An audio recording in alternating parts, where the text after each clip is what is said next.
आप देखिएगा, सुनिएगा इस प्रेस कॉन्फ्रेंस को। DGMO lieutenant general Rajeev Ghai, DG air ops air marshal A K. Bharti, DG naval ops vice admiral A N. Pramod.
Good evening, ladies and gentlemen.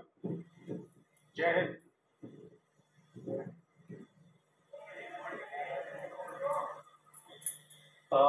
Welcome to this special press conference on Operation Sindoor.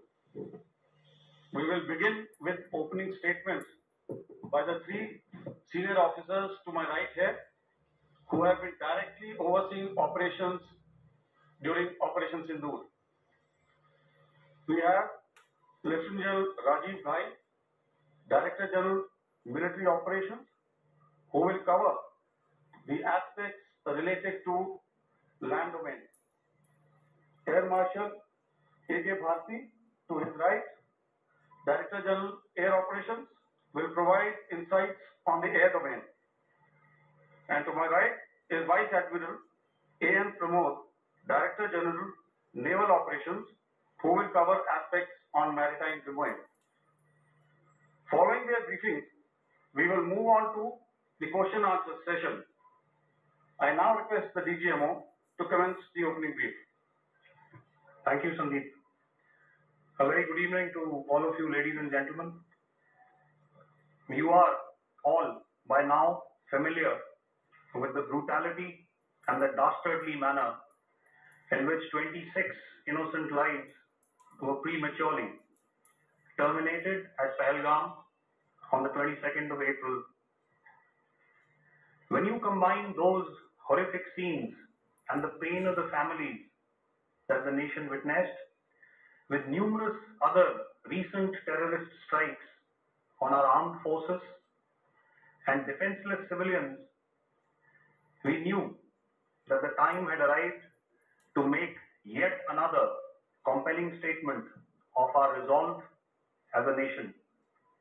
Operation Sindoor was conceptualized with a clear military aim to punish the perpetrators and planners of terror and to destroy their terror infrastructure. What I do not state here, of course, is the often stated determination of India and its intolerance to terror. It set into motion a very diligent and microscopic scarring of the terror landscape across the borders and the identification of terror camps and training sites. The locations that emerged were numerous, but as we deliberated more, we realized that some of these terror hubs were now bereft of any presence and had preemptively been vacated, fearing retribution from us. There was also a term of reference and our own binding, self-imposed restriction to target only terrorists and thus prevent collateral damage. There were 9 camps that you are now all familiar with, which were confirmed by our various intelligence agencies to be inhabited. Some of these were in POJK, while there were others that were located in the Punjab province in Pakistan. Nefarious places such as Muridke, the hub center of the Lashkar-e-Taiba, has over the years bred infamous characters such as Ajmal Kasab and the likes of David Headley. What followed was a careful scrutiny of each of these sinister locations, their layout, configuration, even the type of construction in each structure, and the terrain obtained around these. This was with an obvious intent to deduce and identify the exact vector that was required for their neutralization, as also the eyes in the sky that we would send up to ensure that we brought back evidence that we had indeed targeted what we set out to. The precise images of these engagements on that fateful and historical night have already been showcased during the first press statement on the 7th of May that was held by our Foreign Secretary.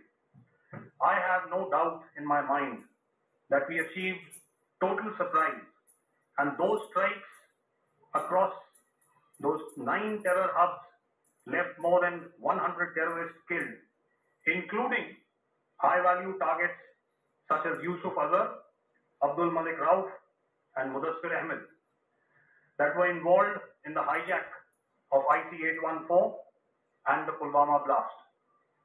The line of control was also violated soon after by Pakistan, and the erratic and rattled response of our enemy was apparent from the number of civilians, inhabited villages, and religious sites such as Gurudwaras that were unfortunately hit by them, leading to a sad loss of lives. The Indian Air Force played a major part in these strikes by engaging some of these camps, and the Indian Navy provided wherewithal in terms of precision munitions. The Indian Air Force obviously had their assets up in the sky, and I will here request Air Marshal Bharti, the Director General of Air Operations, to detail for you the methodology that the men in blue adopted to successfully manifest this mission. Thank you, Rajiv. A very good evening, ladies and gentlemen.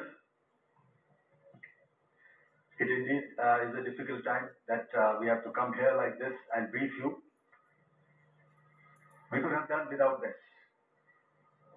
but we had no choice.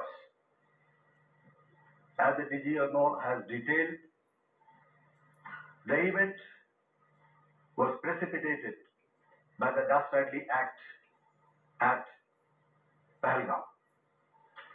The sequence of events have already been detailed. We carefully selected the targets, and out of the 9 selected targets, the event was precipitated by the dastardly act at Pahalgam. The sequence of events have already been detailed. We carefully selected the targets, and out of the 9 selected targets, the target systems that were given to the Indian Air Force were the notorious training camps at Bhavalpur and Muridki.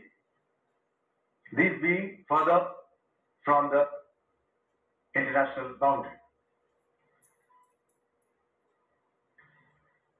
Through critical target system analysis, we analyzed what was to be done to annihilate these targets and plan to engage these targets with precision air-to-surface guided munitions so as to avoid collateral damage.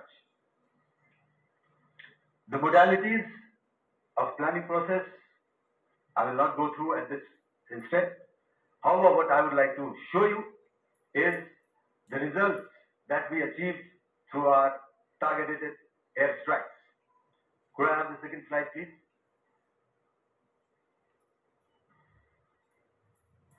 Yeah, change, please.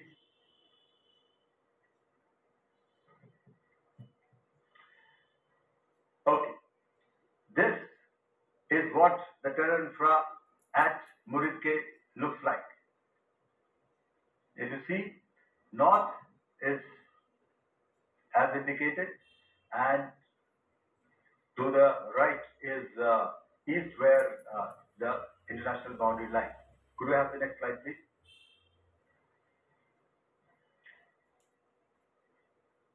Orientating. Oh, just go back one slide. Okay. Please have a look at this red building, the series of buildings out here, and this empty ground. Next.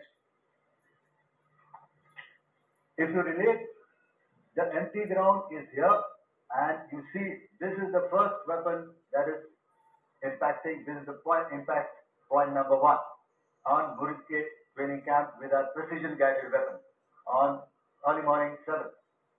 Next, please. Keep your eyes glued for the second weapon coming in and the second impact on the selected target point. Next slide, please.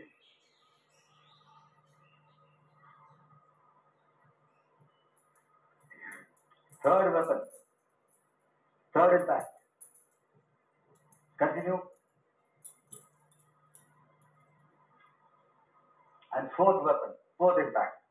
So through these targeted and precision targeting, we address the target at Muridke, which was the training infrastructure. Can you hear me? All right. Okay, I'll come closer to the mic. Now we go to the next target, which is the Bhawanpur training camp. Next slide, please. Okay, just wait. So the effect, if you see, the impact point, if I can point out, this is the impact point. The ammunition has gone through the roof and it has created a blast inside, the photographs of which you would have, all of you would have seen. And the red building, after that, there was this double-story building. It has been completely decimated by precision targeting. Next, please. The target system, which was in the north, a series of buildings. I'll show you how it looked. Next. Completely destroyed by our precision targeting. Next.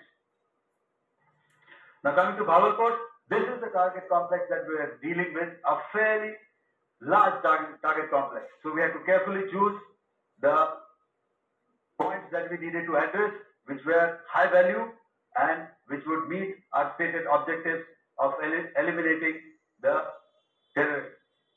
I would like to draw your attention to this red canopy, and in relation to that, I would cover the target. One target system is a series of buildings here, other one here, and other one out here. Next slide, please. This is how it looked before, and this is how the building looked after the impact of the weapon. And orientation in relation to this red canopy, you can see here. Next, please. Before, next, and after. The roofs have completely collapsed. Next. This is the target system. Next.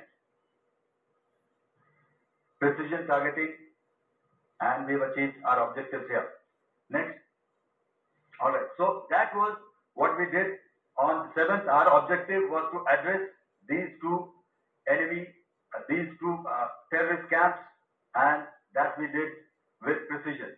And thereafter, we maintained a robust air defense posture, because remember, our objective was to target the terrorists and terrorist infrastructure, not any other infrastructure, not the Pakistani military, not the Pakistani any other infrastructure. So that is what we have maintained on the 7th of May.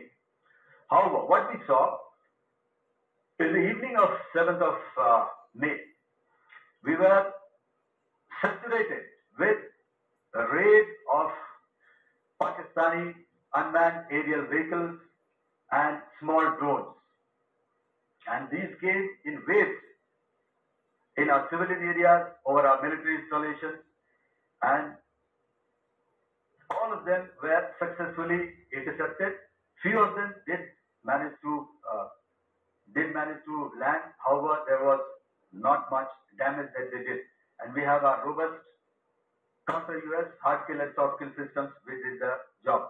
However, the difference here was that we had targeted the terrorists.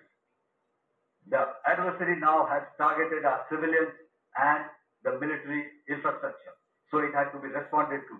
So in a quick and calibrated response, that very night, we struck their radar installation at Lahore and close to Gujranwala, the LYT installation.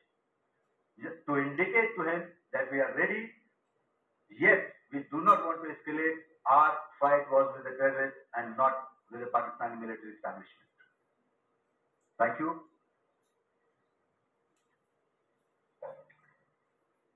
Thank you, Air Marshal Bharti.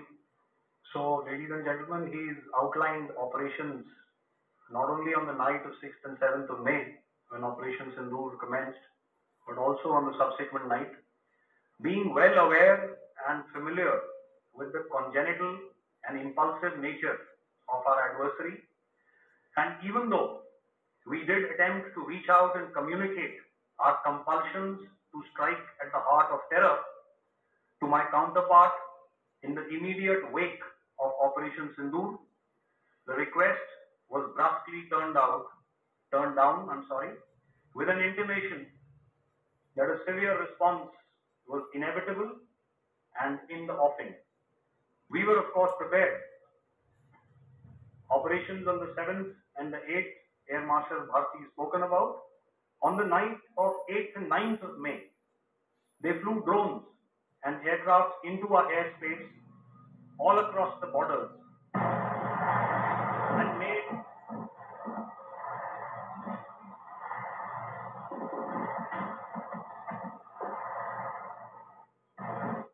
and made largely unsuccessful attempts to target numerous military infrastructure. Violations on the line of control by Pakistan also commenced yet again and precipitated into fierce arty engagements.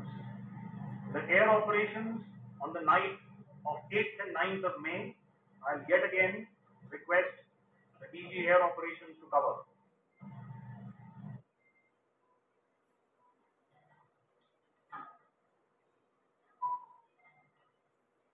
So I've just covered what happened on the night of 7th and 8th.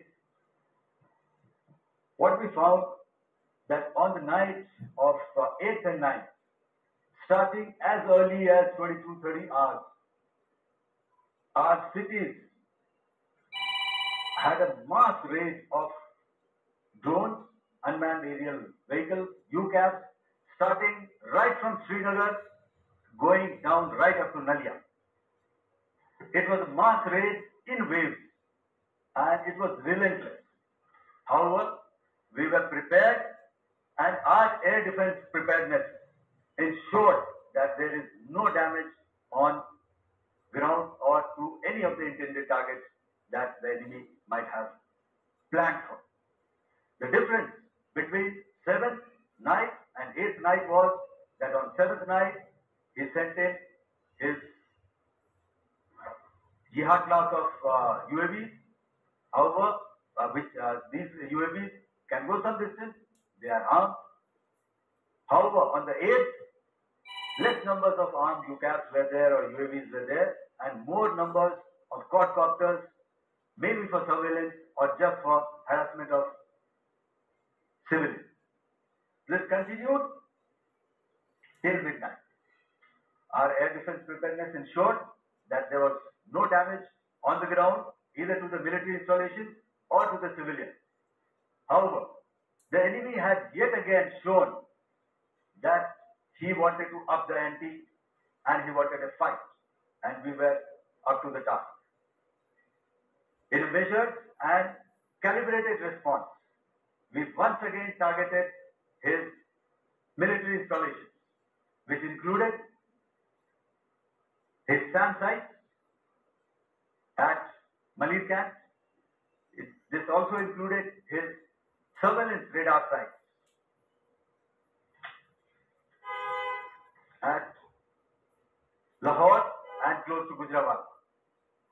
These were suitably addressed, and thereafter his drone attacks continued even till morning, which we countered, and during the daytime there was some respite. Here I would like to bring out another aspect. What we found was that while the drone attacks were being launched from somewhere close to Lahore, enemy had allowed his civilian aircraft to also continue to fly out of Lahore. Not only his own aircraft, but international passenger aircraft, which is quite insensitive, and we had to exercise extreme caution, even at the cost of some tactical disadvantage, to ensure that there is no damage to any of the civilian aircraft. And this was also brought out in our press briefing during the day. So I will now hand over to my colleague to cover the events of night onwards. On land, we also undertook certain measures such as deployment of air defense and electronic warfare assets to establish an integrated grid with the Indian Air Force, and I have seen and heard some of you wax eloquent about the benefits of such an architecture when it comes to negating and combating air intrusions. We also carried out deployment to include movement of our forces in the land, sea, and air domains. The night of the 9th and the 10th of May saw similar intrusions by drones and aircrafts, and this time there was a concerted effort to target airfields and some very, very important logistic installations, albeit yet again unsuccessful and denied gallantly and efficiently, I must say, by the integrated Indian Air Force and Indian Army Air Defense. We further strengthened our deployment and also initiated some pressure points to send a very clear and unambiguous message to the other side to desist from any misadventures on land. Some of the airfields and dumps saw repeated attacks in waves from the air. All were spotted. The Pakistan Army has reported to have lost approximately 35 to 40 personnel in artillery and small arms firing on the line of control between the 7th and the 10th of May. What the other side had probably also not reckoned with was the speedy and precise turnaround and hit back by the Indian Air Force. And I will yet again ask Air Marshal Bharti to speak about these significant and game-changing strikes. I will thereafter request Vice Admiral Pramod, my colleague and Director General of Naval Operations, to tell us about some very telling naval maneuvers in the Arabian Sea that exerted pressure on the night of 9th and 10th of May. Over to you, sir. Commencing about 2000 hours, that is 8 p.m. local time, on 8th of May, several Pakistani unmanned aerial systems, drones, combat vehicles attacked multiple IF bases. These included Jammu, Udhampur, Pathankot, Amritsar, Bhatinda, Nal, Dalhousie, Thois, Jaisalmer, Uttarlai, Salodi, Nalia. These were almost simultaneous and they came in waves. All our AD guns and other systems were waiting for them. All these waves were neutralized by our trained crew using the air defense systems that they have, and also some of them were utilized using our legacy systems like Pechoras and IF Summer, which we have recently acquired. And some were neutralized by the Garud snipers. There was no damage on ground from these incursions and these mass raids, if I could call them, from the Pakistani side. However, following these relentless attacks on our air bases, on our forward positions, and on our civilian targets, this was time to convey some message to our adversaries. And therefore, a decision was taken to strike where it would hurt. And towards that, in a swift, coordinated, calibrated attack, we struck air bases, command centers, military infrastructure, air defense systems across the entire Western Front.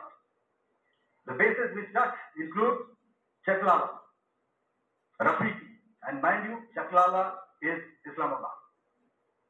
Rahimyar Khan, Sakar, sending a clear message that aggression will not be tolerated. This was followed by strikes at Sargodha, Bholari, Jacobabad. We also struck the C2 centers at Murid, the UAE complex at Murid, Rafiki, radar at Chunia, which I will show you, Rahimyar Khan airfield, and the unmanned combat aerial vehicle hangar at Sakar. I would like to reiterate here that we have the capability to target every system at these bases and more. However, it was only a measured response to instill good wisdom to our adversary to refrain from further escalation. Our response was directed only at military installations, avoiding civilian and collateral damage. I would now like to show you some of the effects that have been achieved as a result of our air operation.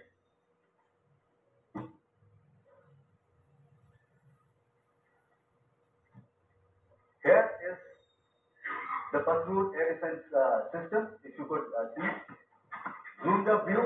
This is a radar mounted on a high tower. And after the strike,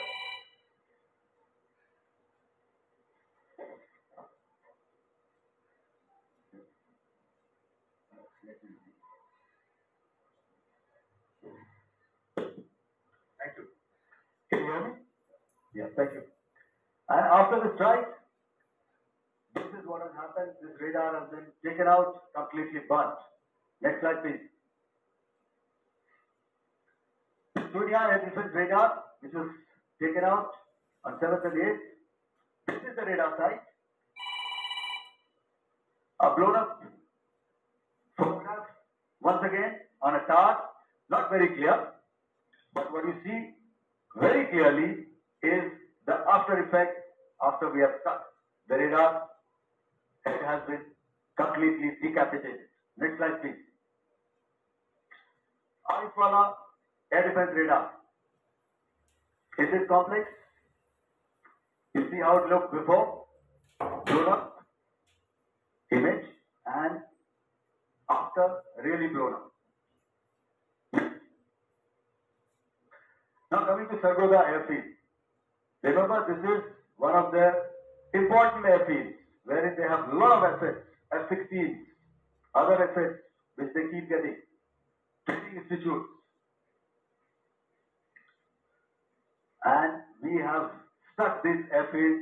It is not, if you zoom in here, then one impact point here on the runway and second impact point of our weapon, precision weapon on the runway. And if you see, this blown up repairing going on. Same here. Rahimyar Khan. This is the area we have struck. A deep strike out here and one complex here. So this is how it looked before, and same, you see a big crater, another crater here, and this complex after strike neutralized. Next. Chimala airfield, Noor Khan, once again a major airbase, lot of their logistic assets out here. This was the chosen complex that we intended to strike and convey a message. Next slide, please. This is how it looked before, and this is how it looked after our strike. Sakar. We chose the radar site at Sakar. This is the radar site, and after it was struck, this is the aftermath, completely burnt out. Next, please. Aircraft shelter. This is how it looked before the strike, and this is how it looked after the strike. The roof of the buildings completely caved in and burnt. Next. Solari airfield, aircraft hangar. This is how it looked before, and this is how it looked after the precision strike. Next. Jacobabad, aircraft hangar, and this is how it looked after. Next.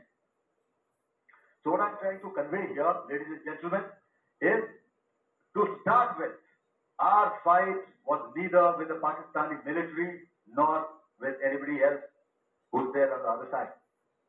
Our fight was with the terrorists. We neutralized the terrorists that we selected to be neutralized, and thereafter we only maintained the air defense posture. However, we were relentlessly pounded by waves after waves, night after night, by his UCAVs, by his drones, and by his other unmanned aerial systems. And that left us with no choice but to retaliate, and yet our retaliation was calibrated, it was graduated, and it was proportionate. Thank you.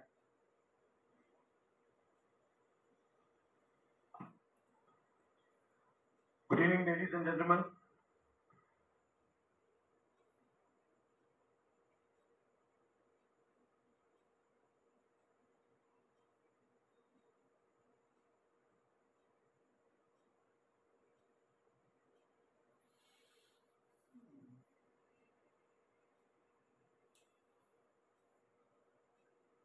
With the joint operation plan of the Indian Defence Forces, you may be aware that we tested and refined tactics and procedures at sea during multiple weapon firings in the Arabian Sea within 96 hours of the terrorist attack. The aim was to revalidate our crew, armament, equipment, and platform readiness to deliver various ordnance on selected targets precisely. Thereafter, our forces remained forward deployed in the Northern Arabian Sea in a decisive and deterrent posture with full readiness and capacity to strike select targets at sea and on land, including Karachi at time of our choosing. The forward deployment of the Indian Navy compelled Pakistani naval and air units to be in a defensive posture, mostly inside harbors or very close to the coast, which we monitored continuously.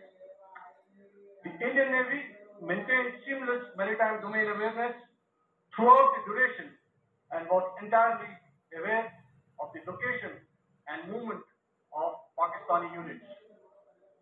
In effect, we had and continue to have good battlespace transparency using our maritime domain awareness grid.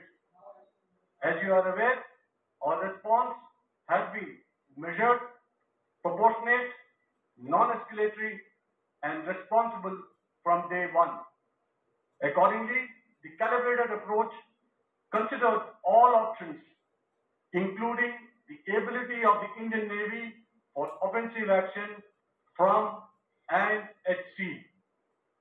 As part of this escalation control mechanism, the application of force by the Navy was planned in a synchronized manner in coordination with the Army and Air Force, the highlight being teams from the three services working closely in an integrated manner. Along with the kinetic actions by the Indian Army and Indian Air Force, the overwhelming operational edge of Indian Navy at sea contributed towards Pakistan's urgent request for a ceasefire yesterday. As we speak, Indian Navy remains deployed at sea in a credible deterrent posture to respond decisively to any inimical action by Pakistan or Pakistan-based terrorists. Thank you.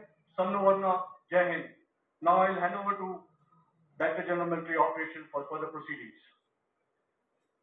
Ladies and gentlemen, on the 10th of May, in the morning, even as we were getting into a huddle to war game the events of the previous night, a routine exercise, I received a message on hotline from my counterpart in Pakistan seeking my willingness to communicate. Since our initial aim was to strike at terror camps and all our actions in the subsequent days were in response to the intrusions and violations by the Pakistan Air Force and its army, it was decided that I would indeed speak with my counterpart. You are already aware, I've seen it being covered on national television, that my communication with the Pak DGMO was conducted at 15:35 hours yesterday and resulted in cessation of cross-border firing and air intrusions by either side with effect from 1700 hours 10th of May after he proposed that we cease hostilities. We also decided to further speak on the 12th of May, that's tomorrow, at 1200 hours, to discuss the modalities that would enable the longevity of this understanding. However, disappointingly, and must I add, expectedly, it took only a couple of hours for the Pakistan Army to violate these arrangements by cross-border and across the line of control firing, followed by drone intrusions across the expanse of the Western Front through last night and in the early hours of the morning today. These violations were responded to robustly and dealt with as they must be. We have earlier today sent another hotline message to my counterpart highlighting these violations of the understanding between the DGMOs on the 10th of May and our firm and clear intent to respond to these fiercely and punitively. If repeated tonight, subsequently or later.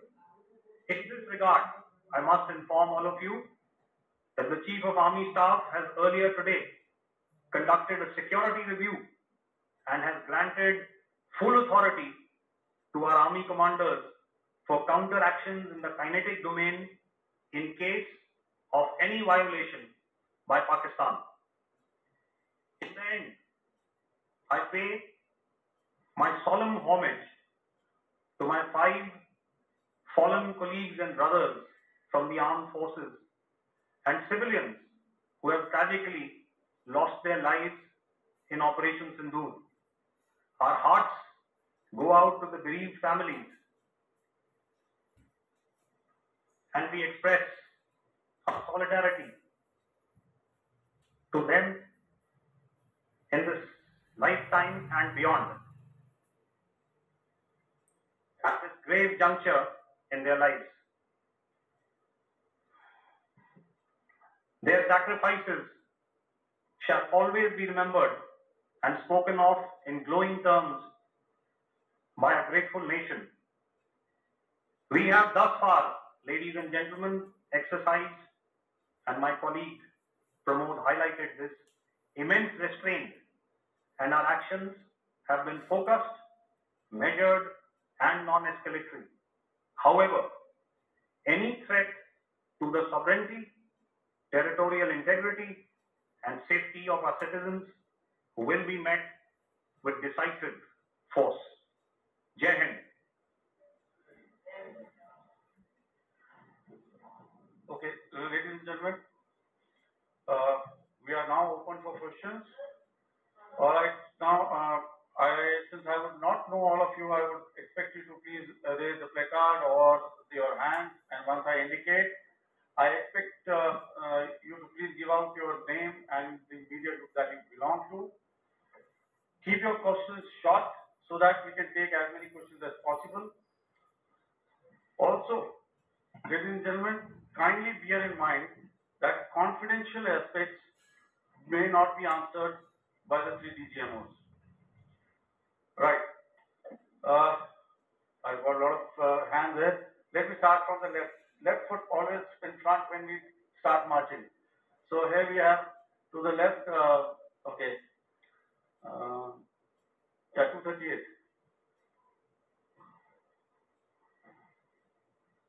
Hello. So this is Manas Pratibhuyan from PTI, Press Trust of India. So the understanding that was reached yesterday on stopping the military operations and actions, was it for just 3 days? And what will be the cost escalation if there is violation of this understanding by the Pakistani side? And my subsequent question would be that we have a kind of ceasefire agreement with Pakistan that was finalized in 2003. So will there be some kind of similarities in frameworks between the two kind of understandings, 2003 ceasefire agreement and current understanding on stopping military operations? And again, what are the costs that will be incurring on Pakistan if Pakistan again resorts to this kind of terrorist activities, because we have made it very clear that the cost will be very high. So I would like to have your thoughts on it. Okay, so I'll answer the latter part of the question first. I also want to add that while the initial ceasefire agreement, as you correctly pointed out, is of the 2003 vintage, but I must remind you that in 2021, in the month of February, and this was then when the crisis in Eastern Ladakh was also on, the two DGMOs had spoken and arrived at a ceasefire understanding that lasted right up until this unfortunate attack at Pahalgam. Once our Foreign Secretary had announced the divisions of the CCS in the immediate wake of that attack, he had announced certain measures, and then of course Pakistan had in turn made its own announcements. Since then, there have been certain violations of this ceasefire understanding, and of course after the 7th of May, like I pointed out during my statement, that there have been numerous violations on the line of control especially, and of course along the international boundary by the Pakistan Army and the Pakistan Air Force. This understanding that we spoke about yesterday, no, it was not for 3 days. It was first to stop aggressive and hostile activities immediately, let that order and direction settle down for about 36 hours, and thereafter discuss modalities, like I said, to ensure its longevity. That is tomorrow, on the 12th of May. But unfortunately, we had a violation starting at approximately 1900 hours last night. And we've sent a communique, like I said, to the Pakistan Military Operations Directorate, and we will await to what happens tonight. All right. The cost escalation, I'll leave it to your best imagination. I've already said that the response will be fierce and punitive. Now, the right foot forward. Yeah.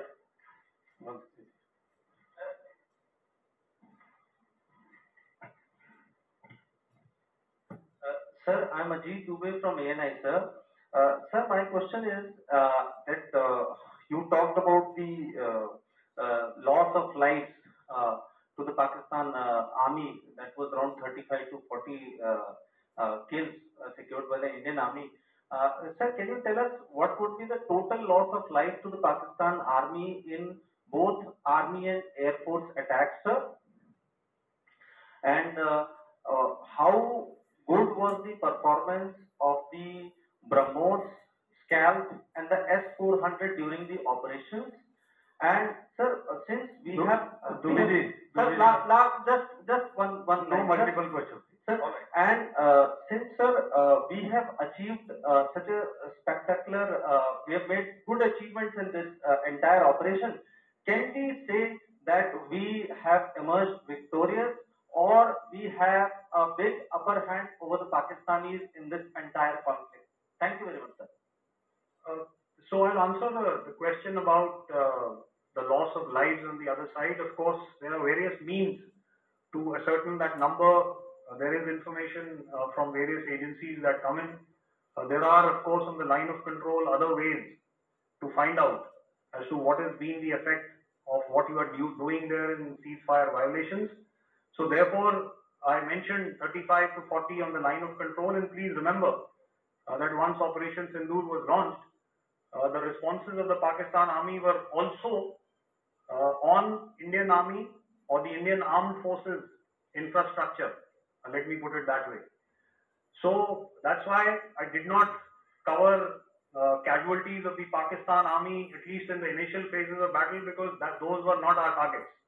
Our targets were terror-oriented, and of course later, once they launched air intrusions and air operations on our infrastructure, we've used heavier weapons, and of course there would have been casualties, but those are still being assessed. The effects of the weapons that you mentioned, I will request Air Marshal Bharti to apprise all of you about those. Good evening, Mr. Sujit. How are you?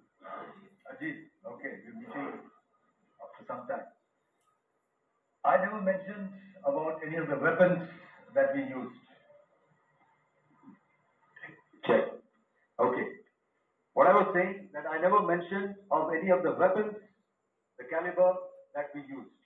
Alright, so we'll leave it at that. Those are matters of operational details which I would not like to go into. But suffice to say that whatever methods and whatever means we have chosen, it had the desired effect on the enemy targets. How many casualties? How many injuries? Well, to start with, our aim was not to inflict casualties, but in case there have been, it is for them to count. Our job is to hit the target, not to count the body bags. In the last part of your question, I wonder if you read out the tweet on ADGPI at midnight once we'd done what we had to in Operation Sindoor. And that's credit to my friend here on the left. Justice has been served, Ajit. That is all that I will say. Ajit, I'll request you to, refrain putting words into his mouth. All right. Yeah, I'll come back to the left. 147. Sorry, 47. No, one more. 47. Did I see it there or? Yeah. Good evening, gentlemen. Sorry, 147, I saw it there. Sorry. Yeah. Since I've already said, 147, start please. Hi, sir. Good evening. This is Shivam Patel from Reuters News Agency. Thank you for giving me the opportunity. My question, sir, is how many military targets did Indian Armed Forces strike in Pakistan in response to the attacks from Pakistan? How were these targets selected? And how many troop casualties have been there in total on both sides, if you get details? Thank you. I'm sorry, where are you? I haven't spotted in here. Can you just repeat that for me, please? Sure, sir. So my name is Shivam Patel. I'm from Reuters News Agency.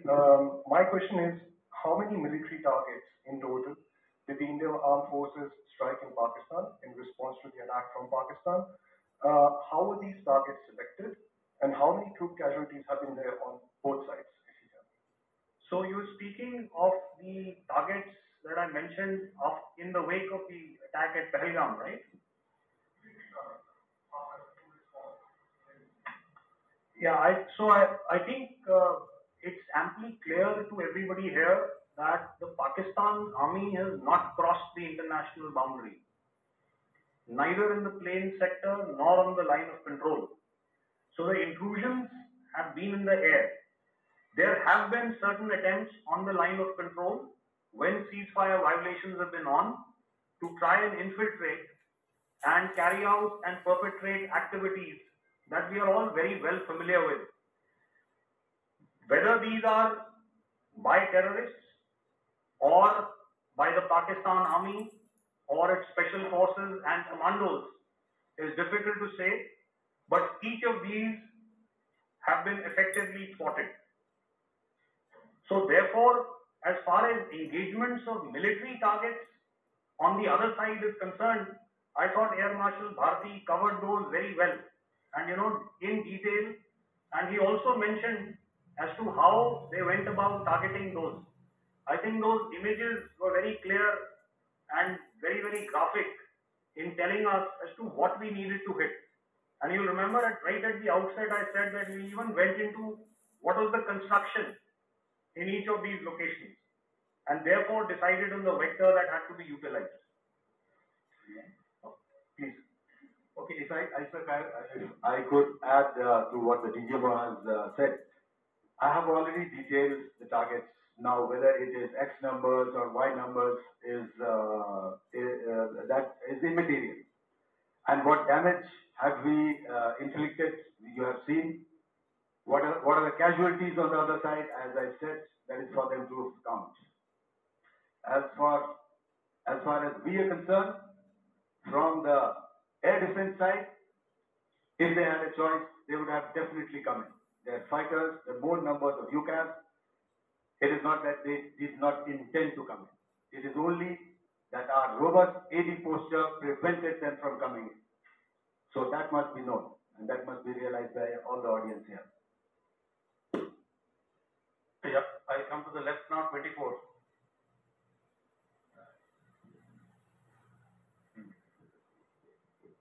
Good evening, sir. This is Anvesh Rath from Z. Sir, I wanted to know on the first briefing, which was done by FS and two representatives from Air Force and Army, you showed a list where there was 21 places in that list. You have stuck 9. Are more operations going to be held? Is Operation Sindoor still on? And the second question, thank you, sir. Thank you so much. And also, I want to congratulate all three of you for a fantastic operation that you guys have done. Thank you so much. Thank you so much for that one question. Yeah. Unfortunately, Rath, is that your name? I'm sorry. As far as operational details are concerned, I'm not in a position to share those right now. But I think I'll take a cue from Pramod. He said towards the end that the Indian Navy is still in a posture that is deterrent. And I have already made it very clear towards the end of what I said that it's only a couple of hours ago that the Chief of Army Staff has carried out a security review and he's authorized our Army commanders to deal with violations of any kind from across the borders in a manner that they deem fit. So again, to reiterate, the response will be fierce and it will be punitive.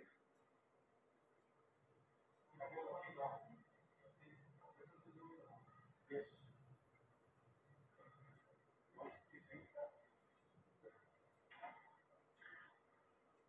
I'll go back this side now. Yeah, 255. She said middle wale kya karenge? So 255. Good evening, sir. I'm Shailesh from National Defense. Please allow me, first of all, to pay my gratitude for protecting Indias. Thank you very much. Sir, since the enemy has been talking about taking down our aerial platforms, it would be deemed great in case we can reveal that we have taken down their fighter jets. What could be the number?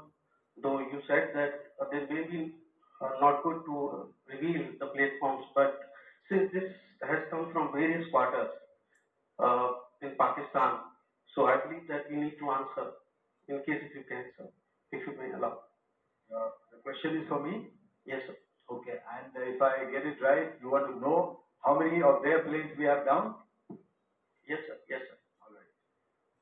See, as I said, their planes were prevented from coming inside our border. All right. So we do not have the wreckage with us, but definitely we have downed a few planes. Numbers, we would not like to hazard a guess out here. Okay. I have the numbers, and we are getting into the technical details of it to establish it. So I would not like to put a figure at this time, but definitely there are losses from their side which we have inflicted. Were they fourth generation plus, sir? No, see, you're putting words into my mouth. Why do you say fourth generation? Let us make it high tech. Thank you so much. All right. Yeah, 163.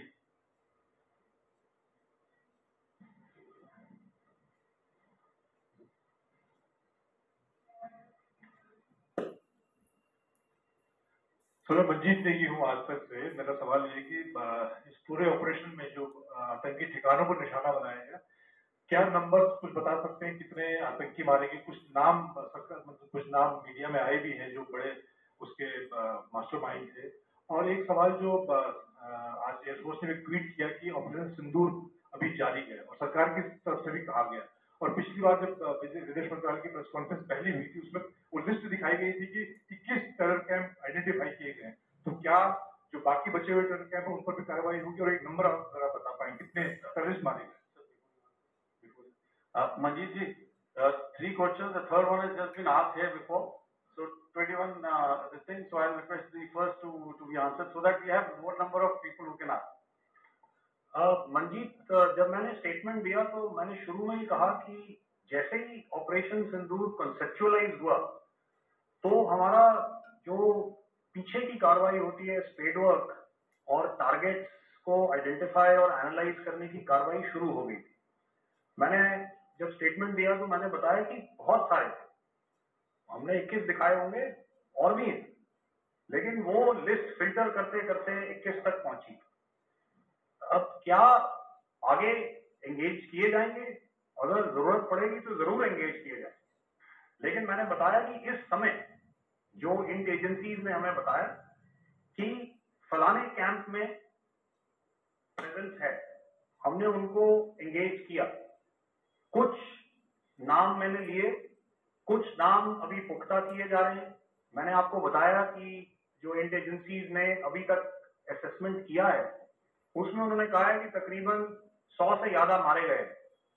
और एक आज आपने तस्वीर भी देखी कि काफी prominent जो फ्यूनरल था, काफी प्रोमिनेंट एक जो हस्ती हैं वो ऑर्गेनाइज कर रहे थे, और उस फ्यूनरल में और कौन कौन लोग अटेंड कर रहे थे वो तो आपने देखा ही।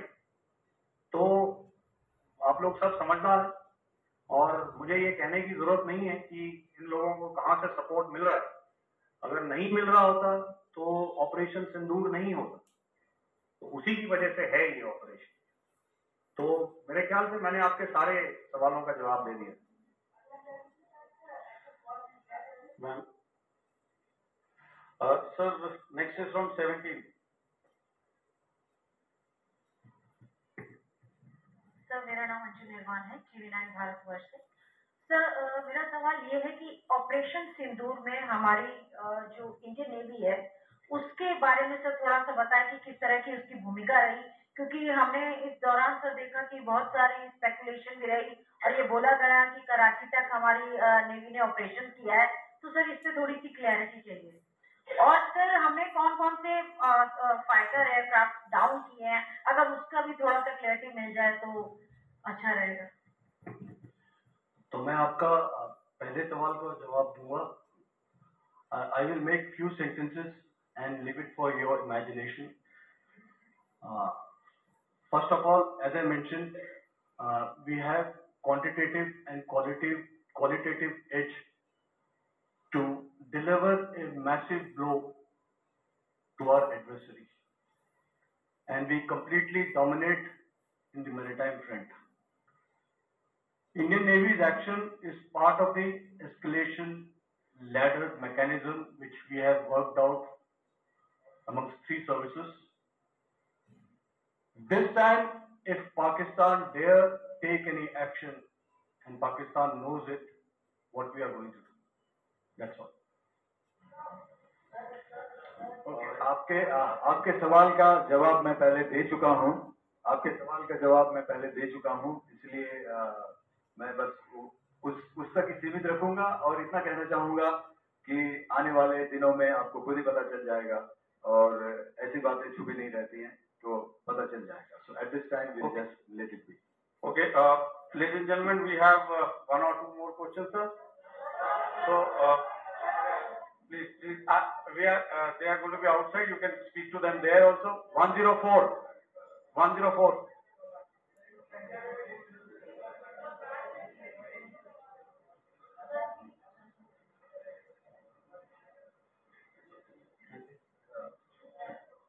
Yeah, ask sir.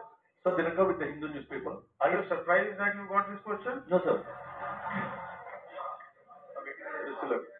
Sir, can you give a number of assets we lost, because there's been a lot of speculation going on. International media writing a lot of things about our platforms, including Rafale, and Pakistan claiming that Rafale has been down, etc. Can you put that question to rest and clarify on that? I guess that question is for me. All right, I'm happy that you've asked this question. You know, we are in a combat scenario, and losses are a part of combat. The question that you must ask us, okay, and indeed that we must ask ourselves, you inclusive, is, have we achieved our objectives? Have we achieved our objective of decimating that terrorist camp? And the answer is a thumping yes. And the results are for the whole world to see. As for the details, what could have been, how many numbers, which platform did we lose? You know, at this time, I would not like to comment on that, because we are still in a combat situation. And if I comment on anything, it will only be advantage adversary. So we don't want to give him any advantage at this stage. All I can say is that we have achieved our objectives that we selected, and all our pilots are back home. Thank you. Okay, hold, please be civil here. So we'll have 220 now. Hello sir, this is Anita Chaudhary sir from Swadesh newspaper. मेरा सवाल है, क्योंकि ये हमारे जो पहले जो action रहा वो आतंकवाद के खिलाफ रहा, तो आतंकवाद में अजहर मसूद की तरफ से एक बयान जारी किया गया था जिसमें उन्होंने कहा कि हम इसका बदला लेंगे और जहाज उड़ाएंगे. तो क्या अगला, अगर खुदा न खास्ता अगला टेरर अटैक किसी भी तरह का होता है, तो क्या उसे एक्ट ऑफ वॉर में हमारी तरफ से लिया जाएगा और उसका क्या माकूल जवाब दिया जा सकता है? मेरा इसमें सिर्फ एक ही जवाब है आपके लिए कि हमने अपनी कार्रवाई करी. हमने उसके बाद मैंने अपने स्टेटमेंट में भी बताया कि ये कम्युनिकेट करने की कोशिश करी कि हमने इस तरीके से ये जो स्ट्राइक्स हैं वो क्यों की. लेकिन जो हमारा एडवर्सरी है उसने जैसे मुनासिब समझा वो कार्रवाई करी. तो आपने देखा कि ये जो एक्टिविटीज चल रही हैं 3-4 दिन से, ये कोई वॉर से कम नहीं है.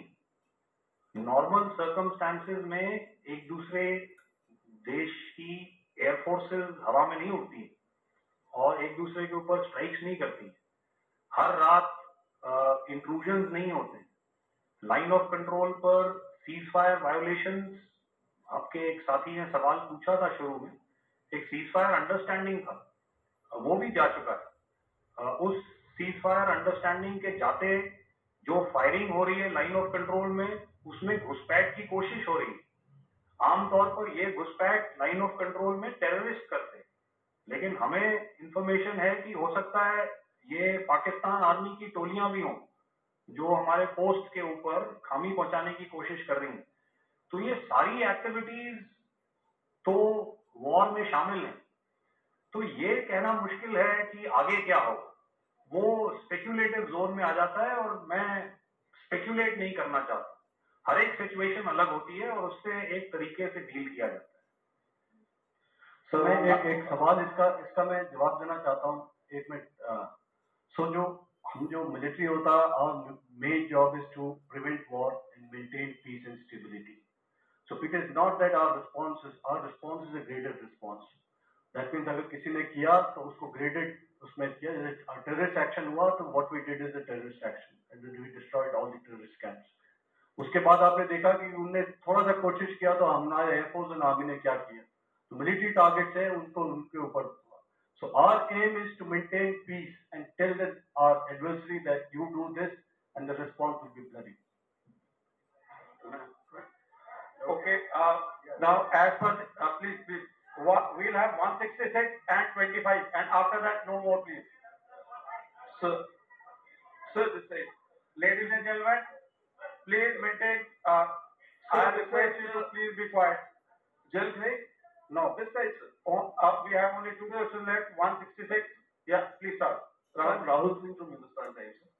So you were totally on top of the game and the kind of losses you've inflicted on the enemy. I mean, we saw the slides and everything. So it kind of comes across that you were batting at 99 and you decided to declare your innings. What are your thoughts on that, sir? And do you think, are you weighing the option of the Pakistan army using this time, buying this time of the so-called ceasefire or the understanding? And you talked about how they could not be trusted. So buying time to kind of build up their war reserves, getting stuff from their friends like Turkey or China, are we considering that possibility, sir? Look, see, the call came from the Pakistani side to speak about cessation of hostilities. What pauses mean during such conflicts is known to everybody. I don't want to go into the pros and cons of how preparation for war is made. That is a process in itself. But I think my senior colleague here, the DG Air Operations, spoke, or he alluded at least, to what this operation was precisely and specifically meant for. And I think that's something that we achieved, right at the outset. Had we had the option not to go further, we probably wouldn't have. But we've been compelled to be in this situation. And as you've seen, the armed forces of India, and you've got the 3 Director Generals sitting here, we are always prepared to face any eventuality. And like I said, that's for the sovereignty, the territorial integrity, and the safety of our citizens. So whatever has to be done will be done. I'm not so concerned about what Pakistan will do in this time. I'm only concerned about what we will do. We have a roadmap and a plan, and we will follow it diligently, and we will follow it to the T. That's the contention that I want to make here today. Ma'am, please. Okay, the last question, and ma'am, 25, she has been asking since the first one. Sir, I'm Nandita. Sir.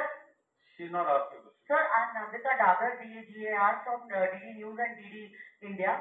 Sir, I wanted to ask you that my question is to General Ghai. Sir, you spoke to your counterpart yesterday and the Pakistani counterpart Sir, what is the Indian Army's assessment that despite that agreement, that talk that you had, despite that agreement coming into effect at 1700 hours yesterday, why did they violate it? And number two, yesterday at the joint Defense Ministry and Foreign Ministry briefing, Wing Commander Vyomika Singh and Colonel Sophia Qureshi had told us that we have cited the Pakistani troops amassing at the borders and at the LOC. Sir, has that situation changed? Have they withdrawn? And sir, if in case, despite now there is a lull of course, but if tonight again, if the enemy again carrying out shelling and aerial intrusions through drones, what is going to be our response? Thank you. So, without outlining the specifics of that response, I've already made it clear that there will be a response and it will be fierce and it will be punitive.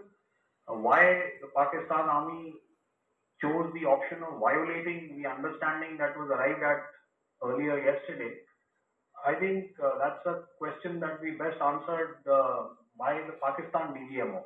I wouldn't be able to, give you that.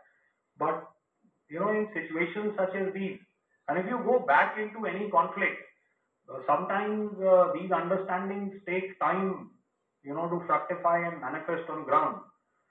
But without, getting into the reasons, it is our mandate to be prepared at all times, and that we were. It's not as if because there was an understanding we weren't prepared. I must tell you that the armed forces were on a very, very high alert, and they continue to be in that state even as we speak. All right. Ladies and gentlemen, please, ma'am, please. Okay, thank you so much for coming today. Those who have missed asking a question, those who have missed, see, I know I will grab this attention from you like this. Those who have missed the opportunity to ask a question can give me a written one. I'll definitely get back to you with that. And also, they are they are invited for a cup of tea in my office day after tomorrow. Thank you, ladies and gentlemen, for coming. Thank you. Thank you very much. Jai Hind. Jai Hind. तो ये बहुत